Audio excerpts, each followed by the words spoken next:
Hey everyone, and welcome to UFC Connected. I'm Megan O'Leary, and here's what's coming up on today's show. Payton Talbott reveals how a near-death experience ignited a passion for the fight life. I was 8 years old, and we were playing a game where the last person to jump off would win.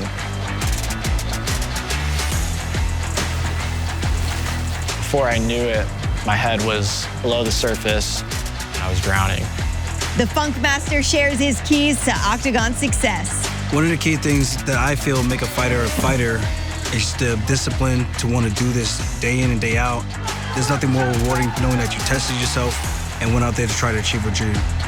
UFC Hall of Famer Guida recounts the best fights of his career. Wrestling keeps me going, the thrill of competition, just the evolution of the sport, and being a staple in UFC. The best is yet to come.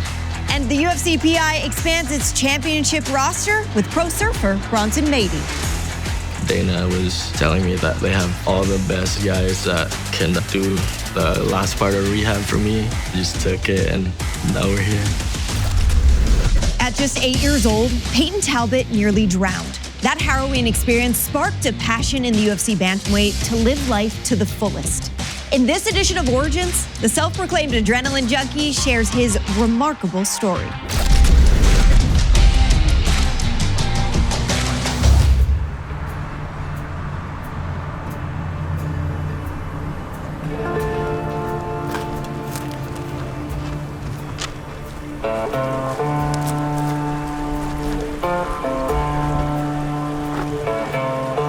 I was kind of a weird kid. Always wanted to do my own thing, in my own lane. I was 8 years old. I remember I was at my friend's birthday party, and they had this big crane that they were lifting above the pond. And we were playing a game where the last person to jump off would win because it would lift like higher and higher. I just remember I jumped off.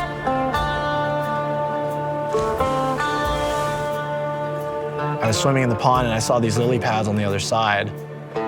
What I didn't know was the lily pads are actually attached with vines to the bottom of the pond. So as I was swimming, I was wrapping them in the vines every time I paddled. Before I knew it, my head was below the surface and I was drowning. I just remember having a thought of like, wow, I'm 8 years old. I haven't done anything, and I'm gonna die. And then the panic set in, and I started losing feeling in my arms and legs. I was probably about to lose consciousness. And I felt a hand on my back, ripping me up onto shore. The older I get, the more often I go back to that moment. That's when I felt like this eternal need to fill myself with all these endeavors that I'm doing now. It just made me want more.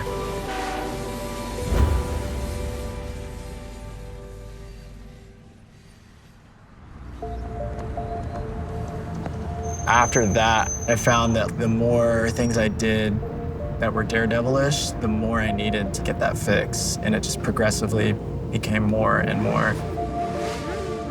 It just made me want to like squeeze the wet out of life, wring it out like a wet rag.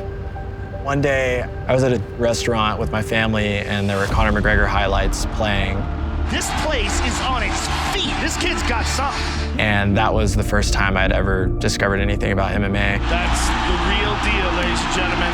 Another first round for McGregor. When I saw the way Conor was moving his body and how poetic he looked in his striking. He slapped him. The first punch he threw. Doesn't get any cleaner than that, ladies and gentlemen. That's what stuck with me. He was in there painting a picture. I'm gonna paint a beautiful picture here inside this octagon. Oh! Conor caught him. I'm very excited to do so. Oh, tagged him again with the left hand. What I saw in him brought out something in me that I didn't know was there. I was like, I would like to try that.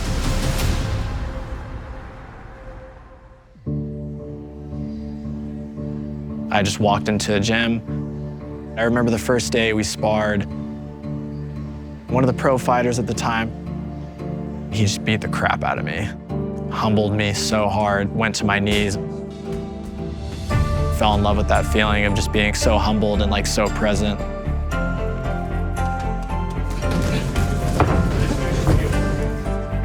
So I had been training in the gym for probably about 7 months. Nice job.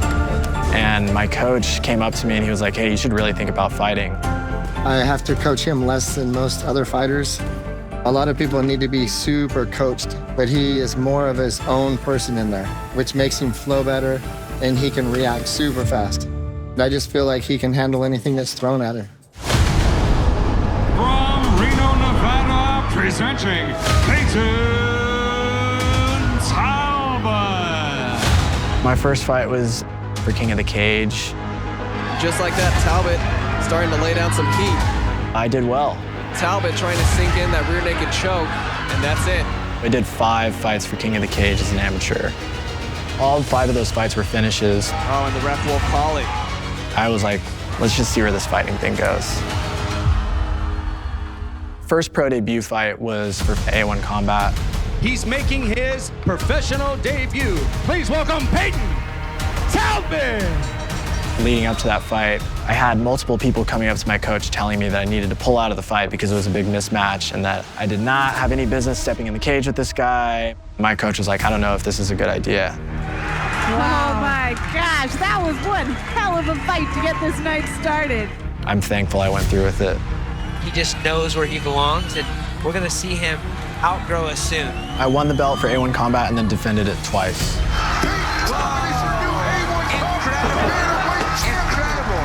That last A1 Combat fight, I heard that they were scouting Rivas, so that was why I kind of went after him, because if I beat the guy that Sean Shelby's scouting, I'm gonna be next in.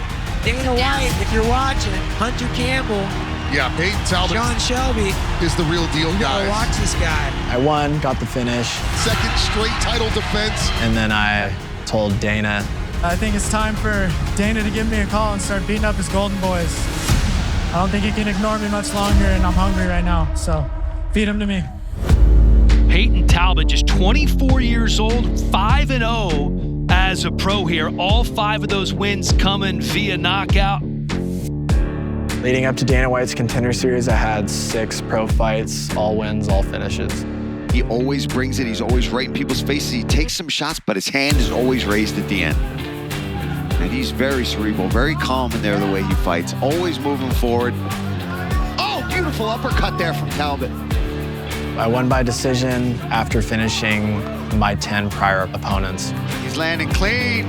Which isn't a good look for Contender Series. 144 significant strikes has Dana White on his feet. I'm my own worst critic. I hold myself to a very high standard. Like that. Unofficial 145 significant strikes, man. Congratulations. Thank you. I think I made up for my debut in the last 2 fights. Oh, big 1-2 from Talbott. Oh my God, stepping knee. Oh, he's done. Goodness, Payton Talbott. That's it. Sat him down and now he's hammering away. And that'll do it. Give the people what they want, show the UFC that I'm a crowd pleaser. This kid is a real contender right away. Oh!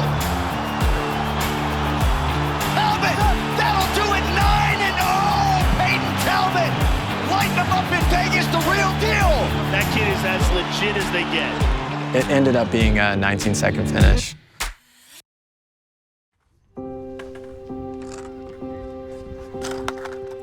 We were at Idlewild Skate Park. I came out here with Andres, my videographer, and we were just getting some shots because he has actual film cameras, which is super cool. Makes the skate footage look really nice.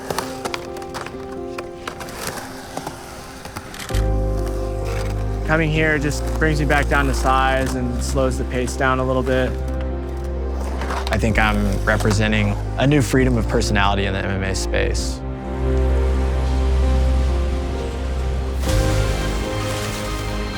One of the most important things that fighting has done for me mentally is to quieted my brain. Being able to get to a present place 2 hours a day, every day when you're training has allowed me to just have so much control over my mental state. 4 times. 4 times. He's got some very slick striking, and he's been through the fire to get to this point. Fighting has given me comfortability with myself and who I am. Feels like all my dreams are coming true and everything I believed is just in front of my hands now, so I just got to keep going at it. Fighting has brought me closer to myself and taught me a lot about who I am on the inside. I can fully express myself without any limitations.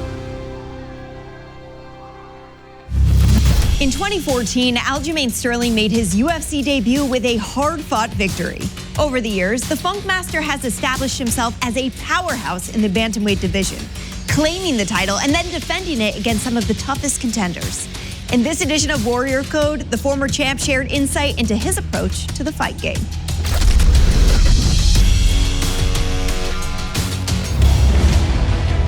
Enter the Funkmaster, Aljamain Sterling. Aljo is a constrictor. There's the tap! He's just a phenom. He's so strong, and when he gets to your back, he's the most dangerous guy in the division. Aljamain Sterling! I fight because I want to prove that I'm the best in the world. I think there's something special about the one-on-one aspect of competition, especially when it comes to MMA. Aljamain Sterling has shown for so long that he is one of the best in the world. Anything which gives you an opportunity to test yourself, your heart, your willpower against another man's, there's something to be said about that. I enjoy not being able to point to anybody but myself for winning or losing. You gotta have a very strong motivation to want to get out there and do something like this.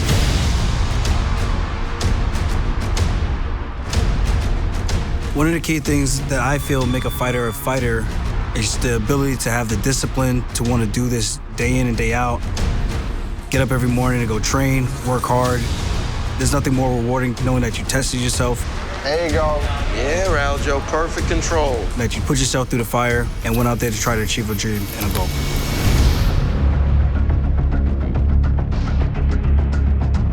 On fight night, I definitely feel a lot of nerves.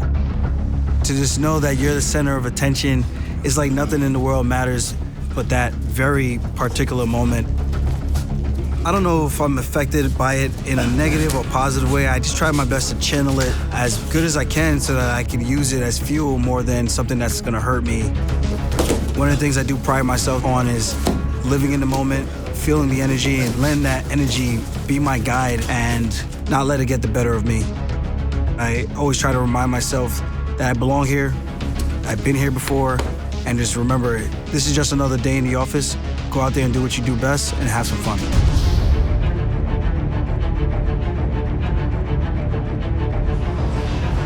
When I'm making the walk to the Octagon and the music drops, I just feel like I just come alive and I'm just ready to go. Here he is, one of the best pound-for-pound fighters in the world today, Aljamain Sterling. Aljo comes in at a 10. You just feel the energy from the crowd. You got the screaming fans, the bright lights, the music. There's something very poetic about it. After the weeks of dedication for that one particular event, it's finally about to come to a climax. And you get to unleash the beast. You're either gonna win or you're gonna lose. And that's one of the scary things about it. When it comes to the heat of the battle, Are you ready? Are you ready? Fight! everything is about split-second decision-making. Aljamain Sterling is just so comfortable in a fight. How you read things when you're in there.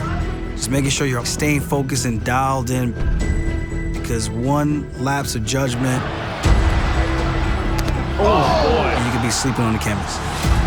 When you're in the Octagon and you feel the momentum starting to go your way, Big ground strikes now. you could almost feel the energy uplifting you and wanting you to push a little bit more, a little bit harder. And then you start to pick up momentum and you just keep getting stronger and stronger. Total domination by the Funkmaster, Aljamain Sterling.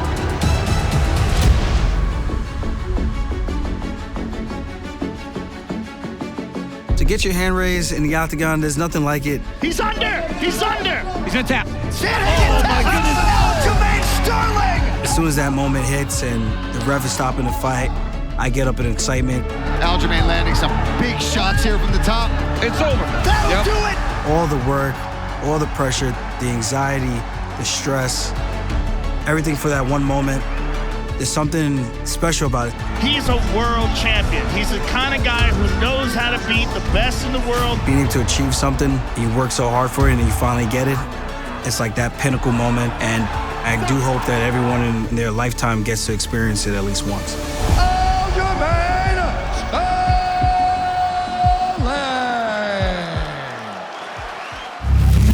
UFC fans know that anytime a Clay Guida fight is announced, they are in for a high-octane demonstration of heart, grit, and skill.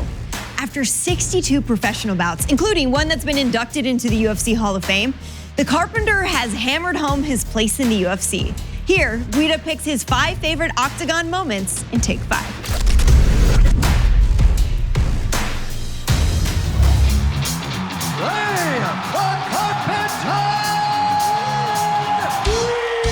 I made my UFC debut October 14th, 2006 at UFC 64. I've had close to 40 fights in UFC.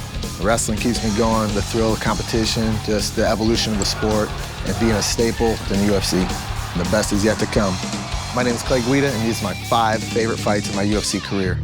Coming in number 5 is against Justin James in my UFC debut at UFC 64. What made that fight memorable for me is that I didn't get my arm snapped. He had me in an arm bar. I would face down, so it was almost like a backwards arm bar, and I was able to just kind of weather the storm, get out of it. Got it tight to it, Guida turning out just in time. And then we jumped on top of him and took his back and choked him. He's got his back. Big trouble here for Justin James with 20 seconds left in the round. Can he finish it here? He's got a rear naked choke. Victory, Clay Guida. I got submission of the night. That really kicked off my UFC career. At number 4, it's Tyson Griffin in Belfast. Tyson Griffin came on as a very highly touted opponent. He was a super athlete. He was a better striker than me. He was a better wrestler, better grappler, which made for such an awesome all-around fight. That was pretty much the first time that I did everything. I threw strikes, I threw head kicks. I picked him up, took him down, I took his back, he slammed me on my head. I had a knee bar, I didn't even know what a knee bar was, really. Knee bar! Looking to spin to it. The whole crowd was going bananas. Oh, and right back up is Guida. And Guida's got to spin off. Oh, great back fist. Oh. And again. Guida's going off. Guida trying to cement the victory. We'll find out if he has. Super close, went to a split decision. Didn't get the nod, but it was definitely a very fun fight. We got performance of the night, we got fight of the night, just a full all-around mixed martial arts display that will always stand out in my head. Coming to number 3, fight of the year against Roger Huerta. It was my first main event, so it was a huge compliment to me and my camp to get a main event, and we just jumped at it. Roger Huerta was a highly touted athlete. He looked the part, he could strike, he could grapple, he could kind of do it all. We had him dead to rights. The wrestling was on point that night. I landed just about everything. And big combinations by Huerta. Yeah, throwing down. Matt Danzig with the right hand. joining the party tonight. Huerta is in big trouble. He got rocked by Guida. We were up 2-0. I probably could have took a nap in the corner, probably could have ran, but that's just not my style. Huerta wants to keep this fight on the feet. He put me with a knee, set me into a whole nother realm.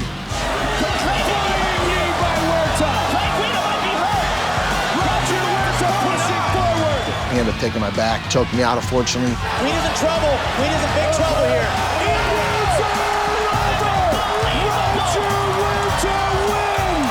We got fight of the night, we got fight of the year. I learned a lot about myself. I had to change some things to not just always be exciting, but you have to fight smart as well. My second most memorable fight is against the prodigy, BJ Penn. BJ Penn, for me, had a different meaning. Fighting him, my whole career came full circle. He beat my coach, Joey Gilbert, who was the first 4-time Illinois State wrestling champ, who I thought was just unbeatable. That was BJ Penn's UFC debut. He went on to destroy everybody, so it was an honor for us to be able to compete alongside such a legend. The fight went back and forth. Big head kick. I landed some good punches. That was a nice left hook. I kicked him in his head like 4 times. I thought I broke my foot. Clay started limping. Yeah, that hurt BJ. BJ's hurt. BJ is hurt. BJ's hurt. Opportunistic with the takedown. We were trading pretty much the whole time. Oh! There it is. Big right hand. He hits like a truck, and he just completely damaged my face. I've had fights that I've lost where I never looked as damaged as I was after the fight. Like I said, it came full circle because Joey Gilbert, he was my first coach. And then I got to avenge his loss against BJ Penn in BJ's final fight in UFC. So to me, that one is a huge victory for myself and for my coaches and for the sport of wrestling. I think we can all agree on this one. The most memorable fight in the UFC for me, the Hall of Fame fight against Diego Nightmare Sanchez.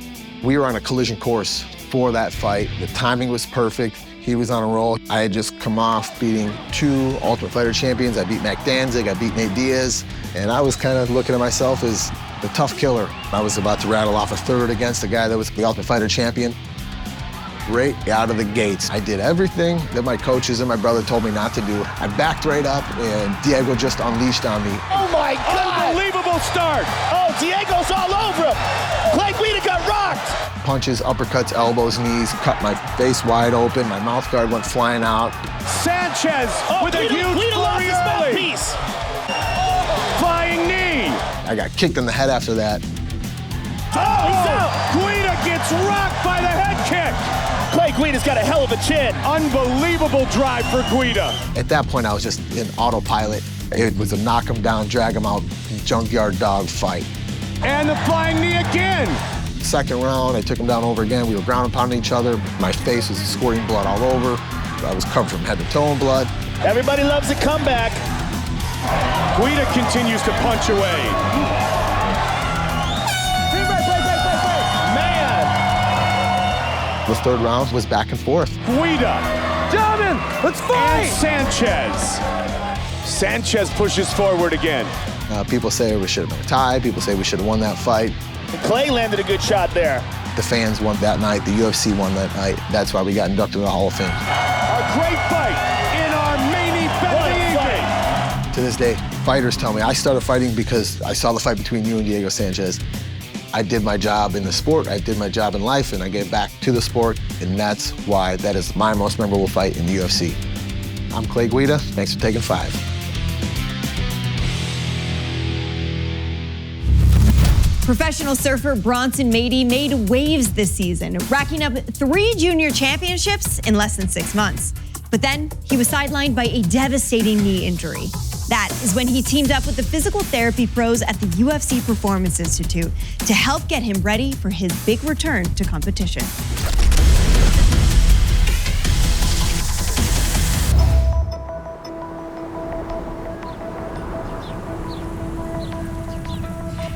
The PI is known for working with MMA fighters. We've got expertise in sports medicine, in strength and conditioning, nutrition, sports science, a really comprehensive program that can help athletes return from major injuries.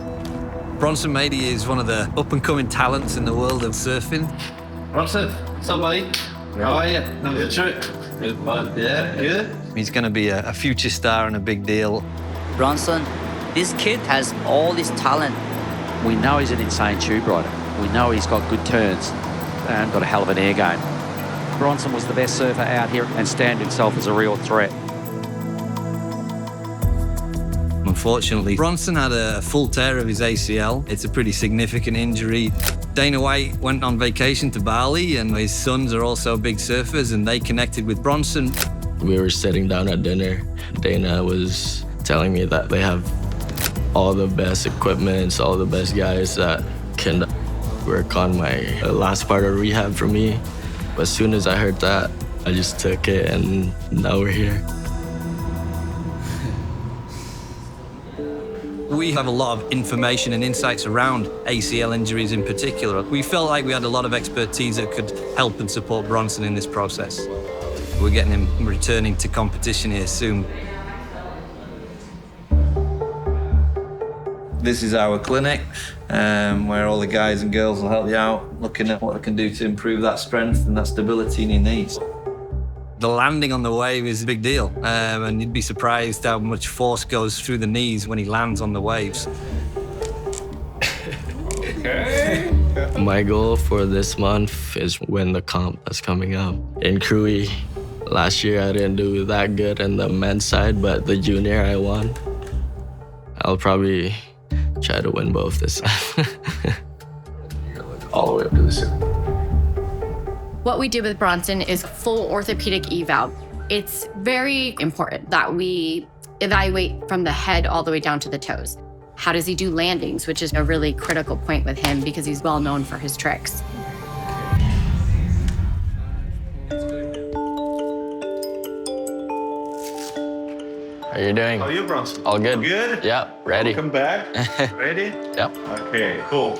This is what you can expect. Maximal efforts on air bike. Yeah. You will be doing 1 minute, one time, maximal effort. His performance has been exceptional, and we're just now polishing the last little bits before he goes into competition. 5 seconds. 3, 2, 1, go! Push. Speed it up. Stay seated. Push it up. Push. 20 seconds left. Push.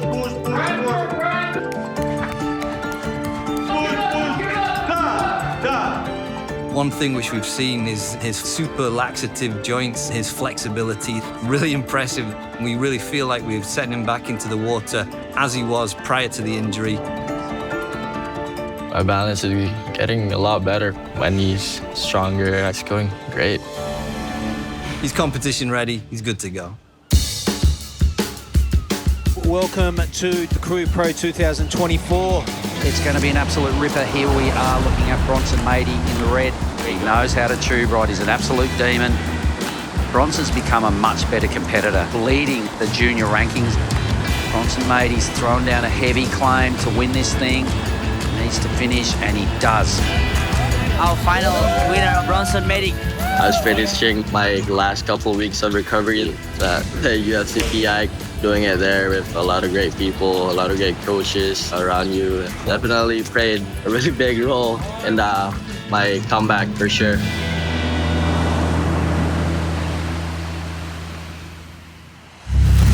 Well, that's all for this episode, but we'll see you next time right here on UFC Connected. Thanks for watching.